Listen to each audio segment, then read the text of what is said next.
तेरे गिरफ्तार किए सर, क्या है पूरा मामला बताइए। बीती दिनांक 9 नवंबर की रात 9:30 बजे चिनाट बाजार में बीच बाजार में एक महिला से सोने की चेन छीन करके कुछ लुटेरे भागे थे। इस संबंध में उस परिवार की तहरीर के आधार पर 10 तारीख को लूट का मुकदमा पंजीकृत हुआ था। पूर्व प्राप्त जानकारी के अनुसार पल्सर बाइक पे 2 लड़के थे जिन्होंने पहले चेन छीनी, उसके बाद पैदल वहां से भाग गए, उनमें सफल हुए थे। आसपास के कैमरे वगैरह दिखवाने पर इन बदमाशों की और उस बाइक की पहचान हुई। इस आधार पर आज चिनाट की थाने की पुलिस ने SHO के साथ मिलकर के बड़ा अच्छा काम किया है और तीनों गिरफ्तार करते हुए उस बाइक को बरामद किया है और साथ में लूटी गई चेन को बरामद किया है। इनमें से जो मुख्य अपराधी जिसने चेन छीनी थी, अमन कश्यप, ये पूर्व से शीटर है। इसके ऊपर कई मुकदमे, लगभग 10 मुकदमे अन्य थानों से भी लिखे गए हैं, जिसके अन्य 2 साथी में से एक राजू सरकार के ऊपर एक मुकदमा पीछे चन्नई थाने में भी लिखा गया था। इनके अन्य मुकदमों के बारे में हम जानकारी कर रहे हैं, आगे इनके ऊपर गैंगस्टर की कार्रवाई की जाएगी। सर, ये 3 लोग हैं गिरफ्तार, जिस तरीके से एक गैंगस्टर का आरोपी है, इसने पूरा गैंग बनाया हुआ है। एक अभी जो नया साथी शामिल हुआ साहिल कश्यप, ये इन लोगों के अटैच में कैसे आया? क्या ये जो साहिल कश्यप और अमन कश्यप, इन लोगों का कोई रिलेशन रहा है?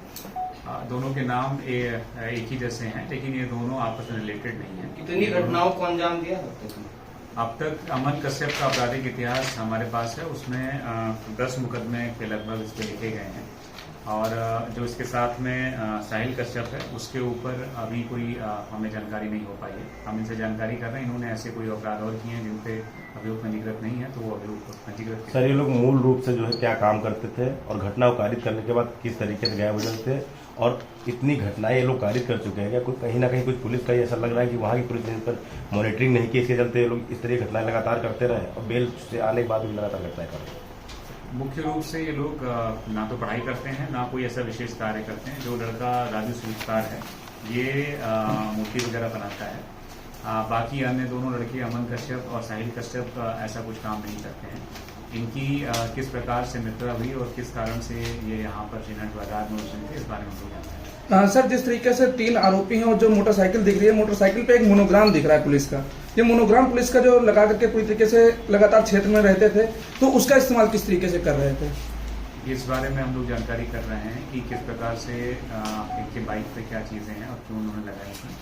और आगे भी हम लोगों ने अपने क्षेत्र में सभी लोगों को बताया है कि अगर किसी ने इस प्रकार कुछ भी अपने गाड़ी पे लिख रखा है जिसकी वजह से लोगों के दिमाग में भ्रम हो, तो उस चीज़ के हम कार्रवाई करें और उन वाहन चालकों के ऊपर हम लोग चालान करें। सर, घटनाओं को कारित करने के बाद में जो पैसा मिलता था, उस पैसे को किस तरीके से खर्च करते थे, कहाँ खर्च करते थे? मुख्य रूप से लोग नशे के आदी हैं, नशा वगैरह करते हैं।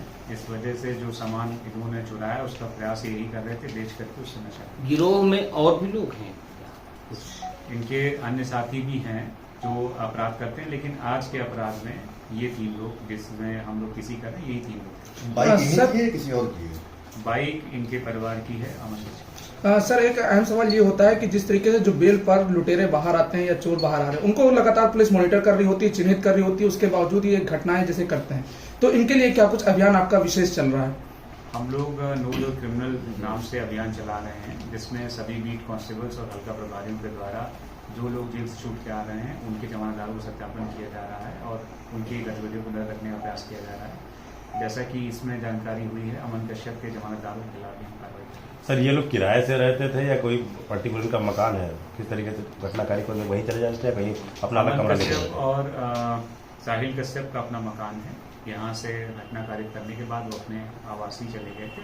आज वो पुनः इस चेन के संबंध में जानकारी करने राजू शिल्पकार के पास आए थे, तब। सर, ये जो ज्वेलरी ये लोग पूरी लूट कांड करते थे, ज्वेलरी आखिर बेचने कहाँ जाते थे? क्योंकि अभी तक जानकारी है ज्यादातर सीतापुर पहुंच रहे थे। क्या कोई ऐसा ज्वेलर भी चिन्हित हुआ है जो इन सभी मामलों में संलिप्त रहा हो?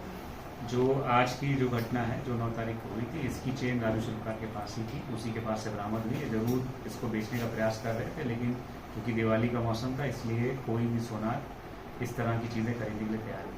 Thank you. Thank you.